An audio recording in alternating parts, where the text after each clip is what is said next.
CPMന് ദേശീയ പാർട്ടി പദവി നഷ്ടമാകുമോ? AK ബാലൻ സഖാവിന്റെ മുന്നറിയിപ്പ് MV ഗോവിന്ദനും പിണറായി വിജയനും ഓരോ സഖാക്കന്മാർക്കും അണികൾക്കും ഉള്ളത് തന്നെയാണെന്ന് വ്യക്തം. ഈനാമ്പേച്ചിയോ എലിപ്പെട്ടിയോ കിട്ടുമോ? ബാലന്റെ മുന്നറിയിപ്പ് CPMന് ദേശീയ നിലനിൽപ്പ് പ്രശ്നമാണോ? ചോദ്യങ്ങൾ ഉയർത്തിക്കൊണ്ട് പ്രമുഖ മാധ്യമങ്ങൾ രംഗത്ത് വന്നിരിക്കുകയാണ്.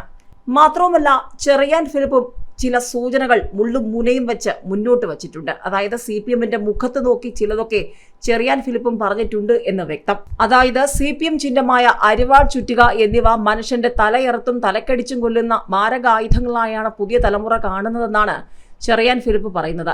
അരിവാൾ കർഷക തൊഴിലാളിയുടെയും ചുറ്റിക വ്യവസായ തൊഴിലാളിയുടെയും മുഖ്യ പണിയായുധമായിരുന്ന കാലം ഏറെക്കുറെ അസ്തമിച്ചു. കേരളത്തിന് പുറത്ത് ചുവപ്പുകൊടി കാണുന്നത് അപകടത്തിലായ റോഡിന്റെയോ പാലത്തിന്റെയോ സമീപം തലയോട്ട് ചിത്രമുള്ള ബോർഡിനൊപ്പം മാത്രമാണ്.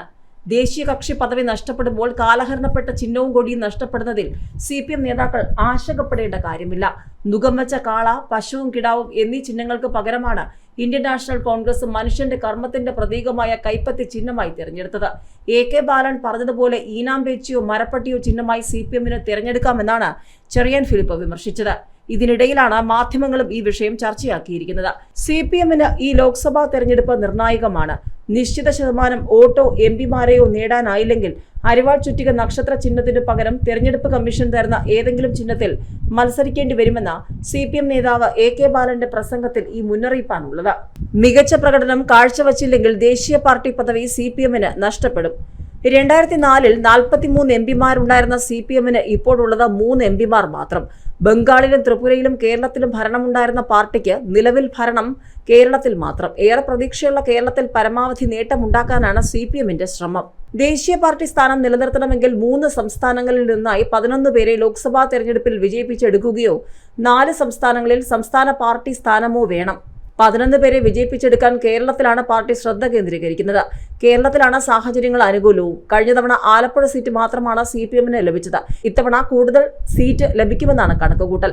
15 സീറ്റുകളിലാണ് CPM മത്സരിക്കുന്നത്. ആറ്റിങ്ങൽ, പത്തനംതിട്ട, ചാലക്കുടി, ആലത്തൂർ, പാലക്കാട്, വടകര, കണ്ണൂർ, ആലപ്പുഴ സീറ്റുകളിലാണ് കൂടുതൽ പ്രതീക്ഷ. പ്രമുഖ നേതാക്കളെയാണ് മത്സര രംഗത്തിറക്കിയിരിക്കുന്നത്. PB അംഗം, മന്ത്രി, 3 MLAമാർ, 3 ജില്ലാ സെക്രട്ടറിമാർ എന്നിവർ മത്സര രംഗത്തുണ്ട്.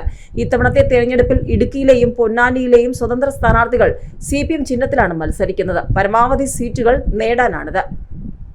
3 സംസ്ഥാനങ്ങളിൽ നിന്ന് 11 MPമാരെ കിട്ടാൻ കേരളത്തിൽ നിന്ന് കുറഞ്ഞത് 8 MPമാരെയെങ്കിലും ലഭിക്കണം. തമിഴ്നാട്ടിൽ DMK പിന്തുണയോടെ 2 സീറ്റിലാണ് മത്സരിക്കുന്നത്. ഈ 2 സീറ്റിലും വിജയ സാധ്യതയുണ്ട്. മൂന്നാമതൊരു സംസ്ഥാനത്തു നിന്നും 1 സീറ്റ് കൂടി CPM നേടണം. കോൺഗ്രസിന്റെയും ഇന്ത്യ മുന്നണിയിലെ മറ്റ് ഘടക കക്ഷികളുടെയും സഹായമില്ലാതെ ഇത് നടക്കാനിടയില്ല.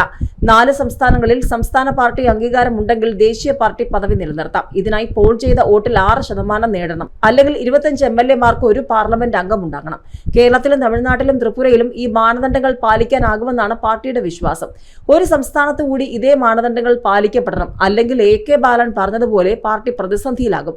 2019 ലോക്സഭാ തെരഞ്ഞെടുപ്പിൽ CPM മത്സരിച്ചത് 71 സീറ്റിലാണ്. ജയിച്ചത് ആകെ 3 സീറ്റിൽ. കേരളത്തിൽ 1 സീറ്റും തമിഴ്നാട്ടിൽ 2 സീറ്റും. ബംഗാളിൽ കഴിഞ്ഞ ലോക്സഭാ തെരഞ്ഞെടുപ്പിൽ 1 സീറ്റും ലഭിച്ചില്ല. 2004 മുൻപ് ശരാശരി 30 സീറ്റ് നിലനിർത്താൻ കഴിഞ്ഞ പാർട്ടിയാണ് 3ലേക്ക് ചുരുങ്ങിയത്. 1952 കമ്മ്യൂണിസ്റ്റ് പാർട്ടിക്ക് പാർലമെന്റിൽ ഉണ്ടായിരുന്നത് 16 സീറ്റ്. 1998 CPMന് 32 MPമാരുണ്ടായിരുന്നു. 2004 43 സീറ്റ് ലഭിച്ചതോടെ ഒന്നാം UPA സർക്കാരിൽ നിർണായക ശക്തിയായി. 2009 CPMന് ലഭിച്ചത് 16 സീറ്റ്. 2014 9 സീറ്റായും കഴിഞ്ഞ തിരഞ്ഞെടുപ്പിൽ 3 സീറ്റായും ചുരുങ്ങി. കഴിഞ്ഞ തിരഞ്ഞെടുപ്പിൽ CPക്ക് ലഭിച്ചത് ആകെ 2 സീറ്റ്. ചിഹ്ന പ്രശ്നം മറ്റു മുന്നണികളെയും ബാധിച്ചിട്ടുണ്ട്. കോട്ടയത്ത് മത്സരിക്കുന്നത് 2 കേരള കോൺഗ്രസുകളാണ്. UDFന്റെ ഭാഗമായ PJ ജോസഫ് വിഭാഗവും ഇടതുമുന്നണിയുടെ ഭാഗമായ ജോസ് കെ മാണി വിഭാഗവും തമ്മിലാണ് മത്സരം. പാർട്ടി ചിഹ്നമായ 2ല ജോസ് കെ മാണി വിഭാഗം സ്ഥാനാർത്ഥി തോമസ് ചാഴിക്കാടനാണ്. എതിരാളി K ഫ്രാൻസിസ് ജോർജിന് ചിഹ്നം ലഭിച്ചിട്ടില്ല. ചിഹ്നമില്ലാതെയാണ് ചുവരെഴുത്ത്. ജനങ്ങൾ തിരിച്ചറിയുന്ന ചിഹ്നമില്ലാതെ മത്സരിച്ചാലുള്ള ഗതി രാഷ്ട്രീയ പാർട്ടികൾക്ക് നന്നായി അറിയുകയും ചെയ്യാം. AK ബാലന്റെ മുന്നറിയിപ്പ് ഇതെല്ലാം മുൻകൂട്ടി കണ്ടെന്ന് വ്യക്തം.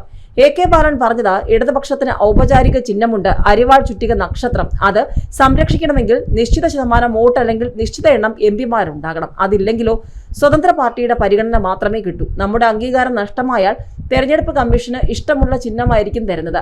മര്യാദയ്ക്കുള്ള ചിഹ്നമൊക്കെ അവർ അനുവദിച്ചു കഴിഞ്ഞു. നമുക്ക് ഈനാമ്പേച്ചിയോ എലിപ്പെട്ടിയോ ലഭിക്കുമെന്നൊക്കെയാണ് പറഞ്ഞത്. ഏതായാലും ഇതിന് പിന്നാലെയാണ് സജീവ ചർച്ചകളും തുടങ്ങിയിരിക്കുന്നത്.